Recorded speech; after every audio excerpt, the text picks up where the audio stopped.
వర్షాలపై CM Chandrababu teleconference నిర్వహించారు. మంత్రులు, సీఎస్, డీజీపీ, కలెక్టర్లు సహా వివిధ శాఖల అధికారులతో సీఎం టెలికాన్ఫరెన్స్ నిర్వహించారు.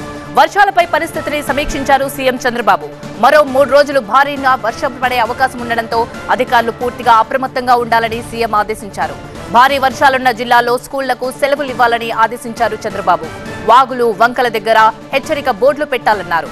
వర్షాలపై ప్రజలకు అలర్ట్ మెసేజ్లు పంపాలన్నారు చంద్రబాబు. బంగాళాఖాతంలో వాయుగుండం ప్రభావంతో ఏపీలోని పలు జిల్లాల్లో వర్షాలు దంచి కొడుతున్నాయి. ప్రధానంగా కృష్ణా, ఎన్టీఆర్, గుంటూరు, పల్నాడు జిల్లాలో భారీ వర్షాలు కురుస్తున్నాయి. ఈ నేపథ్యంలోనే భారీ వర్షాలపై సీఎం చంద్రబాబు పలువురు ఉన్నతాధికారులతో టెలికాన్ఫరెన్స్ నిర్వహించారు. ఈ టెలికాన్ఫరెన్స్ లో పలువురు మంత్రులు, సీఎస్, డీజీపీ, కలెక్టర్లు సహా వివిధ శాఖల అధికారులు పాల్గొన్నారు. ఆయా జిల్లాల్లోని వర్షాల పరిస్థితిని సీఎంకు వివరించారు అధికారులు. మరో 3 రోజులు భారీ వర్షాలు పడే అవకాశం ఉండడంతో అధికారులు పూర్తి అప్రమత్తంగా ఉండాలన్నారు సీఎం చంద్రబాబు. భారీ వర్షాలున్న జిల్లాల్లో స్కూళ్లకు సెలవులు ఇవ్వాలని, వాగులు, వంకల దగ్గర హెచ్చరిక బోర్డులు పెట్టాలని సూచించారు. అలాగే వర్షాలపై ప్రజలకు ఎప్పటికప్పుడు అలర్ట్ మెసేజ్లు పంపాలన్నారు సీఎం చంద్రబాబు. ఇదే అంశానికి సంబంధించి మరింత సమాచారాన్ని మా ప్రతినిధి ఈశ్వర్ అందిస్తారు. ఈశ్వర్, 3 రోజుల పాటు భారీ నుంచి అతి భారీ వర్షాలు కురిసే అవకాశం ఉందని వాతావరణ శాఖ చెప్పిన నేపథ్యంలో సీఎం చంద్రబాబు టెలికాన్ఫరెన్స్ నిర్వహించారు. ఏ సూచనలు, సలహాలు ఇచ్చారు? ఎస్పెషల్లీ లోతట్టు ప్రాంతాల ప్రజల్ని ఏ విధంగా అప్రమత్తం చేయబోతున్నారు?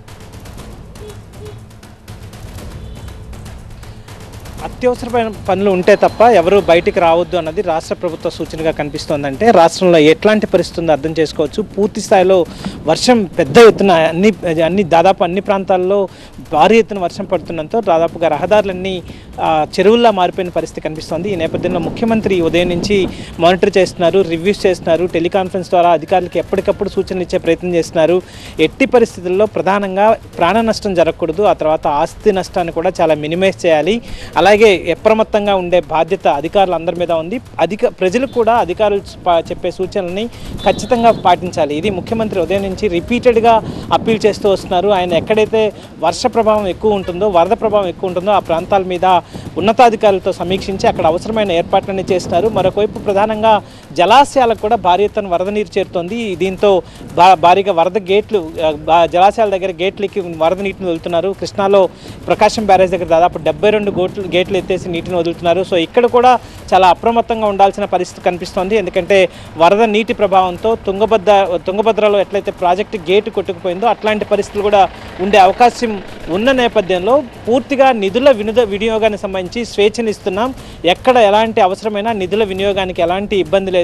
ఎంత అవసరమైతే అంత ఖర్చు పెట్టండి, ప్రాజెక్టుల నిర్వహణ చాలా జాగ్రత్తగా చేయండి అంటూ ముఖ్యమంత్రి పదే ఉదయం నుంచి కూడా ఈరోజు రిపీట్ చేస్తూ వస్తున్నారు. అలాగే ప్రధానంగా ఎక్కడైతే విజయవాడ లాంటి సిటీస్ నగరాలు కావచ్చు, అది ఇట్లాంటి చోట అవసరం నీటిని వెంటనే ఎక్కడైతే నీటి నిల్వలు ఉన్నాయో వాటిని తక్షణమే తొలగించే ప్రక్రియ చేయాలి. అందుకు అన్ని శాఖలు సమన్వయం కలిసి పనిచేయాలని చెప్పి ఆయన చాలా స్పష్టంగా చెప్పడం జరిగింది. అలాగే కోఆర్డినేషన్ కూడా చాలా దగ్గరుండి మానిటర్ చేస్తున్నారు. ఎప్పటికప్పుడు తనకి అప్డేట్స్ చేయమని చెప్తున్నారు. అలాగే కొండ చర్యలు విరిగిపడడంతో చాలామంది ఇబ్బంది పడ్డ ఇక్కడ దాదాపు 4 మృతి చెందారు. వాళ్ళకి ఒక్కొక్కరికి 5 లక్షలు ఎక్స్గ్రేషన్ ఇచ్చింది రాష్ట్ర ప్రభుత్వం. అదే సమయంలో మిగతా ఇంకొకసారి అట్లాంటి ప్రమాదాలు జరగకుండా కొండచర్య ప్రాంతాల్లో ఉన్న వారిని వెంటనే అక్కడి నుంచి లిఫ్ట్ చేయాలి, ఎక్కడైతే వాళ్ళకి రీహాబిలిటేషన్ సెంటర్కి తరలించాలని చెప్పి ముఖ్యమంత్రి ఆదేశించారు. సో ఎక్కడికక్కడ ఎట్లాంటి ఇబ్బందికరమైన పరిస్థితులు లేకుండా కలుషితమైన నీరు వచ్చే అవకాశం ఉంటుంది. సీజనల్ వ్యాధులు ఎక్కువగా ఉన్న పరిస్థితి కాబట్టి అవి కూడా రిపీట్ కాకుండా పూర్తి స్థాయిలో అప్రమత్తంగా ఉండాలి. దాదాపు ఇంకొక 2-3 రోజులు ఇదే పరిస్థితి ఉంటుంది కాబట్టి ఈ 2-3 రోజులు కూడా